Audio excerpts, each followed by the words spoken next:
Hi, ಎಲ್ಲರಿಗೂ ನಮಸ್ಕಾರ. ನನ್ನ ಯೂಟ್ಯೂಬ್ ಚಾನಲ್ ಕನ್ನಡ ಬರವಣಿಗೆಯ ಕಥೆಗಳಿಗೆ ಸ್ವಾಗತ.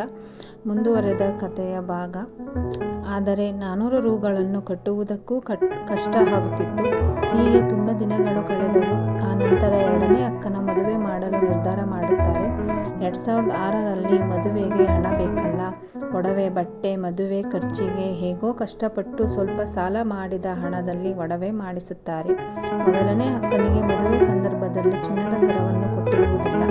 ಆದ್ದರಿಂದ ಮೊದಲನೇ ಅಕ್ಕನಿಗೆ ಎರಡನೇ ಅಕ್ಕನ ಮದುವೆಯ ಸಮಯದಲ್ಲಿ ಸರವನ್ನು ಮಾಡಿಸುತ್ತಾರೆ.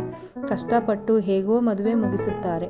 ಮತ್ತೆ ಬೆಂಗಳೂರಿಗೆ ಬಂದು ಹುಡುಗ ಕೆಲಸ ಮುಂದುವರಿಸುತ್ತಾನೆ. ಸ್ವಲ್ಪ ದಿನಗಳ ನಂತರ ಎರಡನೇ ಅಕ್ಕ ಕೂಡ ತನ್ನ ಗಂಡನ ಜೊತೆ ಇರಲು ಬೆಂಗಳೂರಿಗೆ ಬರುತ್ತಾರೆ. ಎರಡನೇ ಅಕ್ಕ ನಮ್ಮ ಜೊತೆ ಇರು ಬಾ ಎಂದು ಆ ಹುಡುಗನನ್ನು ಕರೆಯುತ್ತಾರೆ. ಸರಿ ಎಂದು ಆ ಹುಡುಗ ತನ್ನ ಅಕ್ಕ ಭಾವನ ಜೊತೆ ಇರಲು ಬೊಮ್ಮನಹಳ್ಳಿಗೆ ಹೋಗುತ್ತಾನೆ. ಸ್ವಲ್ಪ ದಿನಗಳ ನಂತರ ಎರಡನೇ ಅಕ್ಕ ತಾಯಿಯಾಗುತ್ತಾಳೆ. ಹೆರಿಗೆಗೆ ಊರಿಗೆ ಹೋಗುತ್ತಾರೆ. ಮುಂದುವರಿಯುತ್ತದೆ. ಧನ್ಯವಾದಗಳು. ನನ್ನ ಯೂಟ್ಯೂಬ್ ಚಾನಲನ್ನು ಸಬ್ಸ್ಕ್ರೈಬ್